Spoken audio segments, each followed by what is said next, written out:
혹시 이런 생각 안 해보셨어요? 나는 왜 이렇게 항상 지쳐있지? 왜 이렇게 내 맘대로 되는 일이 하나도 없지? 하고요. 만약 그렇다면 오늘 이야기가 여러분에게 정말 큰 도움이 될 겁니다. 문제는 여러분이 아니거든요. 나도 모르게 다른 사람들의 문제에 내 소중한 에너지를 몽땅 쏟아붓고 있기 때문일 수 있습니다. 오늘 우리가 깊이 파고들 주제는 바로 이 문제를 해결해줄 아주 강력한 생각의 도구, 멜 로빈스의 Let Them 이론입니다. 단 두 단어로 어떻게 우리 삶의 평화를 되찾을 수 있는지 지금부터 아주 자세히 설명해 드릴게요. 아마 이 문장 정말 가슴에 와닿는 분들 많으실 거예요. 사실 수많은 사람들이 만성적인 번아웃, 그러니까 에너지 고갈 상태로 살아가고 있거든요. 그리고 그 원인을 자꾸만 자기 자신에게서 찾으려고 하죠. 하지만 진짜 문제는요, 내가 통제할 수도 없는 다른 사람의 선택이나 기분을 어떻게든 바꿔보려고 애쓰는 데 있습니다. 바로 그 헛된 시도에 우리의 정신적, 감정적 에너지가 다 새어나가고 있는 거예요. 자, 그럼 한번 곰곰이 생각해 볼까요? 어제 하루 동안 여러분의 머릿속을 가장 복잡하게 만들었던 걱정이 뭐였나요? 아마 그 친구가 왜 나한테 그렇게 말했지? 상사가 왜 내 보고서를 마음에 안 들어 할까? 우리 아이는 왜 이렇게 내 마음을 몰라줄까? 이런 것들 아니었나요? 전부 다 다른 사람과 관련된 걱정이죠. 바로 이 지점을 깨닫는 것에서부터 모든 변화는 시작됩니다. 다행인 건 말이죠. 이 끝없는 에너지 소모의 고리를 끊어낼 아주 간단하면서도 정말 혁신적인 방법이 있다는 겁니다. 바로 Let Them 이론, 영어로는 Let Them Theory라고 불리는 아주 특별한 생각의 전환법이에요. 핵심은 이겁니다. Let Them 이론은 그냥 에이 몰라 내버려도 하는 식의 수동적인 포기가 절대 아니에요. 오히려 내가 바꿀 수 있는 것과 절대 바꿀 수 없는 것을 아주 명확하게 구분하고 나의 한정된 에너지를 어디에 쓸지 스스로 결정하는 굉장히 적극적인 전략이라는 거죠. 심리학적으로도요, 우리가 통제 불가능한 것에 집착할 때 스트레스 호르몬이 막 뿜어져 나온다고 하거든요. 이 이론은 바로 그 스트레스의 스위치를 의식적으로 딱 꺼버리는 훈련인 셈입니다. 바로 이 두 단어, let them. 그들이 그렇게 하게 둬라. 와, 이 말 안에는요, 정말 어마어마한 해방감이 숨어 있어요. 이건 다른 사람의 행동이나 의견, 선택에 대한 통제권을 이제 그만 놓아버리겠다는 나 자신과의 약속이자 선언 같은 겁니다. 이 선언을 하는 순간 여러분의 어깨를 무겁게 짓누르던 그 보이지 않는 짐들이 스르르 내려가는 걸 느끼게 될 거예요. 사실 이 이론은 아주 생생한 현실 경험에서 나왔어요. 2025년 초에 멜 로빈스가 아들의 고등학교 졸업 파티, 프롬 파티를 준비하면서 그야말로 극심한 스트레스를 받고 있었대요.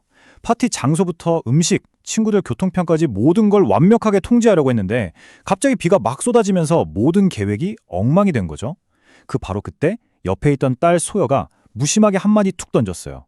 엄마, 그냥 애들이 알아서 하게 냅둬요. 그 말을 듣는 순간 로빈스는 온몸에 힘이 쭉 빠지면서 머릿속을 꽉 채웠던 불안감이 사라지는 걸 느꼈다고 합니다. 상황이 좋아져서가 아니었어요. 통제하려는 욕심을 버렸기 때문에 찾아온 평화였던 거죠. 자, 그런데 렛댐이라고 해서 그냥 한마디 툭 던지고 끝나는 게 아니에요. 이 이론은 사실 두 가지 아주 중요한 단계로 이루어져 있습니다. 하나는 외부의 통제권을 내려놓는 단계, 그리고 다른 하나는 내 안의 주도권을 되찾는 단계입니다. 이 두 단계가 정말 중요합니다. 첫 번째 Let Them 단계는요, 다른 사람도 그들만의 생각과 감정, 심지어 실수를 할 권리가 있다는 걸 그냥 인정해 주는 거예요. 하지만 여기서 멈추면 그냥 방관자가 될 뿐이겠죠. 이 이론의 진짜 힘은 바로 두 번째 단계, Let Me에서 나옵니다. 그럼 나는 어떻게 반응할까? 나는 어떤 선을 그어야 할까? 하고 나에게 질문을 던지는 거죠. 다른 사람에게 흩어졌던 내 에너지를 다시 나에게로 가져와서 내 삶의 운전대를 다시 꽉 잡는 겁니다. 이 표를 보시면 핵심이 딱 보입니다. 왼쪽에 있는 관심의 원은 우리가 아무리 에너지를 쏟아부어도 결국 바꿀 수 없는 남의 영역이에요. 다른 사람의 기분이나 선택 같은 것들이죠. 반면에 오른쪽에 있는 통제의 원은 오롯이 내 힘으로 바꿀 수 있는 나의 영역입니다. 내 반응, 내 선택, 내 마음가짐 같은 것들이요. 렛댐 이론은 바로 우리의 집중력을 왼쪽에서 오른쪽으로 의식적으로 이동시키는 훈련이라고 할 수 있습니다. 자, 이론은 알겠는데 그래서 이걸 우리 일상생활에서 어떻게 써먹을 수 있냐고요? 지금부터가 진짜 중요합니다. 아주 구체적인 상황들을 예로 들어서 한번 살펴볼게요. 우리가 누군가와 갈등이 생겼을 때 마치 분노와 원망이라는 밧줄을 서로 끝에서 잡고 당기는 줄다리기를 하는 것과 같아요. 네가 틀렸어. 아니, 네가 틀렸어. 하면서요. 이 이론은요, 이 줄다리기를 이기는 가장 좋은 방법은 그냥 내가 잡고 있던 밧줄을 놔버리는 거라고 말합니다. 내가 더 이상 상대를 설득하려고 애쓰거나 맞서 싸우지 않으면 상대는 혼자 힘주다가 균형을 잃게 되죠. 이건 도망치는 게 아니에요. 내 소중한 감정 에너지를 지키기 위한 아주 현명한 전략적 후퇴입니다. 혹시 직장에서 상사의 불안이나 동료의 무능력 때문에 힘드신가요? 그때 속으로 이렇게 외치는 겁니다. 나는 저 사람의 엄마가 아니다 하고요. Let them, 즉 그들의 혼란과 스트레스는 그들의 책임으로 그냥 두는 거예요. 그리고 let me를 통해 나 자신을 지키는 거죠. 예를 들어 저는 제 업무 시간을 존중해야 하니 긴급한 요청은 가급적 미리 공유해 주시면 감사하겠습니다와 같이 내 시간과 에너지를 지키기 위한 명확한 선을 긋는 겁니다. 이게 바로 내 힘을 되찾는 과정이에요. 나이가 들수록 친구랑 좀 멀어지는 것 같고 다들 경험해 보셨죠? 이게 너무나 자연스러운 현상이래요. 멜 로빈스는 이 시기를 대분산기, 그러니까 친구들이 각자의 삶으로 흩어지는 시기라고 부릅니다. 각자 결혼하고 아이를 낳고 이사를 가면서 삶의 모습이 달라지는 거죠. 이때 억지로 예전 관계를 붙잡으려고 애쓰기보다는 이 자연스러운 변화의 흐름을 받아들이는 게 중요합니다. 이 표가 우정이 왜 변하는지를 아주 명확하게 보여줍니다. 우정은요, 근접성, 타이밍, 에너지라는 세 개의 기둥으로 유지된대요.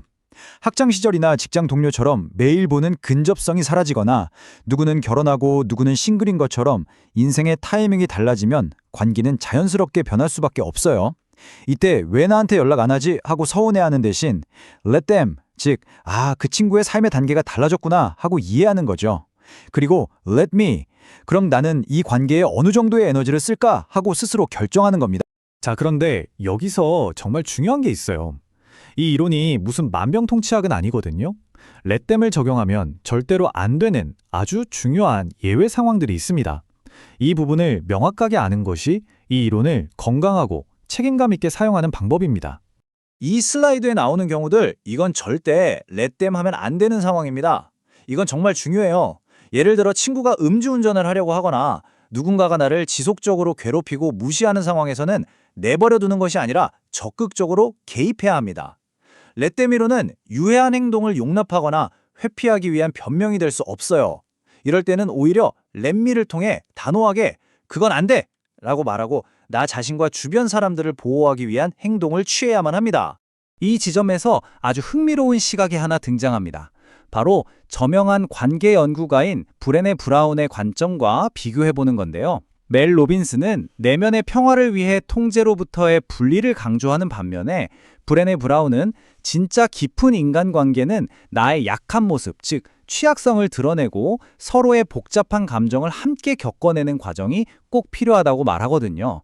물론 이에 대해 로빈스는 렛댐은 관계를 끊으라는 게 아니라 통제라는 불필요한 잡음을 없애서 오히려 더 진솔한 소통이 가능하게 만드는 도구라고 설명합니다. 조금 더 시야를 넓혀보면요, 이런 비판도 가능합니다. 이 이론이 자칫 사회 문제에 대한 무관심이나 수동적인 태도를 만들 수 있다는 거죠. 개인이 통제하기 어렵다고 느끼는 사회 구조적인 문제 앞에서 렛댐이라는 태도가 부당한 현실을 그냥 받아들이게 만드는 구실이 될 수 있다는 우려입니다. 예를 들어 조직 내의 불합리한 문화나 사회적 불평등에 대해 어차피 내가 바꿀 수 없으니 그냥 두자라고 생각해버릴 수 있다는 거죠. 개인의 정신건강에는 도움이 될 수 있지만 더 큰 공동체의 문제 해결에는 걸림돌이 될 수도 있다는 점도 생각해볼 필요가 있습니다. 자, 이런 여러 가지 비판과 주의사항까지 다 고려했을 때 이 이론이 우리에게 궁극적으로 주려는 건 뭘까요? 그건 바로 다른 사람들의 혼란스러운 세상 속에서도 우리 내면의 평화만큼은 굳건히 지켜내는 힘입니다. 인지적 주권, 바로 이 개념이 우리가 도달해야 할 목표 지점입니다. 다른 사람에게 휘둘리면서 낭비했던 나의 정신적, 감정적 에너지를 온전히 되찾아서 나를 위해, 나의 성장을 위해, 그리고 나의 행복을 위해 사용하는 상태. 이것이야말로 렛댐 이론이 우리에게 줄 수 있는 가장 큰 선물 아닐까요? 이 숫자가 정말 충격적인데요. 한 연구 결과를 보면 무려 10명 중에 7명의 사람들이 다른 사람을 통제하려는 시도 때문에 만성적인 스트레스를 받으면서 살고 있다고 합니다. 지금 이 순간에도 수많은 사람들이 겪고 있는 아주 보편적인 문제라는 거죠. 그래서 이 이론의 가장 중요한 메시지는 바로 이 역설에 담겨 있습니다. 다른 사람을 통제하려는 노력을 멈출 때 역설적으로 내 삶에 대한 진짜 통제권을 되찾게 된다는 것. 다른 사람을 바꾸려던 에너지를 걷어서 나에게 집중할 때 비로소 내 인생이 내가 원하는 방향으로 움직이기 시작한다는 겁니다. 마지막으로 이 질문을 한번 스스로에게 던져보시면 좋겠습니다. 다른 사람의 인정, 다른 사람의 변화, 다른 사람의 선택에 대한 그 무거운 기대를 내려놓는다면 그 텅 빈 자리에 과연 어떤 새로운 가능성이 채워질까요? 아마 그 답은 여러분이 오랫동안 찾아 헤매던 진짜 평화, 그리고 진정한 자유일지도 모릅니다.